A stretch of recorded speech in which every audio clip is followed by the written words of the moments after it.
నమస్తే. సోషల్ పోస్ట్కి వెల్కమ్. ఇక్కడ బాలయ్య బాబు అనేసరికి బాలయ్య బాబు ఫ్యాన్స్ అందరూ కూడా చాలా హడావిడి చేస్తారన్నమాట. ఆయన మనసులో ఏది లేకుండా చిన్నపిల్లల్లా ఆయన ప్రవర్తిస్తూ ఉంటారు. ఆయన ఫ్యాన్స్ కూడా అలాగే అరమరికలు లేకుండా ఆనందపడుతూ ఉంటారు. అది చాలా సందర్భాల్లో నేను గమనించా. ఇక్కడ డాకు మహారాజ్ అనేటువంటి ఆ పేరు చెప్పుకుంటే నేను నవ్వుతుందన్నమాట. వీర ఓర మాసు చిత్రం ఇది. మరోసారి చెప్తున్నాను, వీర ఓర మాసు చిత్రం ఇది. ఇంకంతే, బాలయ్య బాబు ఒకసారి కత్తి పట్టుకున్నా కర్ర పట్టుకున్నా దెబ్బలాడికి తారసపడినప్పుడు కూడా అంతే. అవతలవాడు ఎవడైనా మీకు పడిపోవడం. మొన్న రజనీకాంత్ చెప్పినట్టు ఇండియాలో ఏ నటుడు చెప్పినప్పుడు కూడా ఒక చిన్న బండి కూడా, ఎద్దుల బండి కూడా ఆగదు. కానీ బాలయ్య బాబు చెప్పినట్టయితే వస్తున్న ట్రైన్ వెనక్కి వెళ్ళిపోతుందట. That is the power of Balayya Babu cinema. ఇటు కామెడీ జోనర్ లో ఉంటుంది, అటు యాక్షన్ జోనర్ లో ఉంటుంది. ఇప్పుడు ఈ మధ్య కాలంలో ఈ ప్రేక్షకుల తాలూకు ట్రెండ్ ఎలాగుందంటే యాక్షన్ ని ఎక్కువగా ఆదరిస్తున్నారు. ఫర్ ఎగ్జాంపుల్ కొంగువా సినిమా తీసుకున్నట్టయితే అదేదో పెద్ద ఒక ఎపిక్ అనుకోని నేను, ఏదో వరల్డ్ తెలుగు సినీ ప్రపంచ చరిత్రలో ఒక అద్భుతం అని కూడా అనుకోను. కానీ యాక్షన్ పార్ట్ ని జనరంజకంగా ఆయన ఎవరో తీయగలిగారు డైరెక్ట్, కొత్త డైరెక్ట్. అంతేగాని అంతకుమించి అందరికి ఏముందండి, ఏమైనా ఉందా?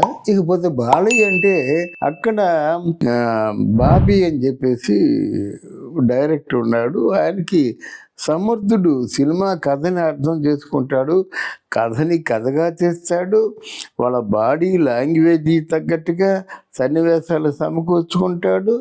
ఎస్పెషల్లీ నేను గమనించినంత వరకు బాబీ క్లైమాక్స్ వచ్చేసరికి ఒక మూట దాచుకుంటాడు. అదే సెంటిమెంట్ అనే మూట. ఇటు సెంటిమెంట్ ఉంటుంది, ఆ సెంటిమెంట్ ని యాక్షన్ పార్ట్తో కొడతాడు అన్నమాట.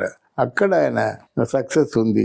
ఇక్కడ బాలయ్య బాబు తాలూకు ప్రవర్తన ఎలాగుంటుందంటే, ఒకసారి నమ్మి డైరెక్టర్ని తన డైరెక్టర్గా అనుకున్న తర్వాత మళ్ళీ ఆయన జోక్యం చేసుకోడు, వేళ్ళు కాళ్ళు పెట్టడు. అంతా డైరెక్టర్ ఇష్టం అంతే. అది వాళ్ళ నాన్నగారు స్కూలు. ఆ నాన్నగారు అంతే. ఎంత చిన్న డైరెక్టర్తో పనిచేసినప్పుడు కూడా డైరెక్టర్ గారు అంటాడు, ఆ డైరెక్టర్ గారికి రెస్పెక్ట్ ఇస్తాడు, డైరెక్టర్ గారు చెప్పిందే చేస్తాడు. ఒక్క కించిత్తు మాత్రం కూడా సవరణ ఇంప్రొవైజేషన్ చేయడం జరగదు. ఎందుకంటే వాళ్ళ నాన్నగారితో కలిసి కూడా పనిచేశాను కనుక ఒక్కొక్కసారి ఆయన మూడు బాగుంటే ఏమంటావు బ్రదర్ అని పక్కన్న అసోసియేట్ డైరెక్టర్లను కూడా అడిగి వాళ్ళ అభిప్రాయాన్ని కూడా గౌరవిస్తారు. అంటే ఇదేదో పెద్ద తమాషగా అంటారు కదా, వీళ్ళే పెద్ద తోపులని కాదు.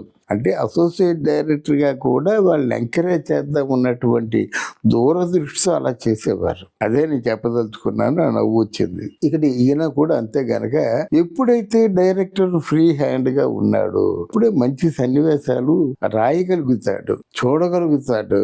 బాలయ్య బాబుని బాలయ్య బాబు అభిమానులు ఇంకా ఎన్ని సినిమాలు వేసినప్పుడు కూడా ఈ సినిమాలో ఎలా చూడాలనుకున్నారంటే వాళ్ళ తాలూకు ఆశల్ని తీర్చే డైరెక్టర్ ఉంటే ఆ సినిమా గొప్ప విజయం సాధిస్తుంది. అందులో విజయం సాధించడానికి పెద్ద కారణాలు అవసరం లేదు. బాలయ్య బాబు సినిమా విజయం అవ్వాలంటే ఒకటేనండి, కత్తి పట్టుకోవాలంతే. కత్తి పట్టుకొని పోయినట్టు దేశంలో ఉన్నటువంటి సంఘంలో ఉన్నటువంటి దుష్ట శక్తులు అన్ని కూడా ఒణుగుపోవాలి, బీభత్సం సృష్టించాలి, చాలు బాలయ్య సినిమా ఆడేస్తుందన్నమాట. ఇలాగ ఇన్ని కారణాల చేత అందులో ఈ టైటిల్ కూడా చాలా ఊర వీర మాసు మాట. అది కనుక డెఫినెట్ గా ఇది డాకు మహారాజ్ అనే పేరు వస్తుంది. యువత ఉంటారు కదా, ఒకళ్ళొకళ్ళు అంతకుముందు మామ అంటే మామని పిలుచుకునేవాళ్ళు, ఇప్పుడు డాకు మహారాజ్ అంటారు అన్నమాట. ఎవరైనా కొంచెం అనువుగా అంటే కొంచెం వరుస వచ్చే వాళ్ళని ఎలా పిలుచుకునే సందర్భం ఎక్కువ వస్తుంది. అదే తెలియజేసుకుంటూ నేను సెలవు తీసుకుంటున్నాను. నమస్తే, థ్యాంక్ యూ.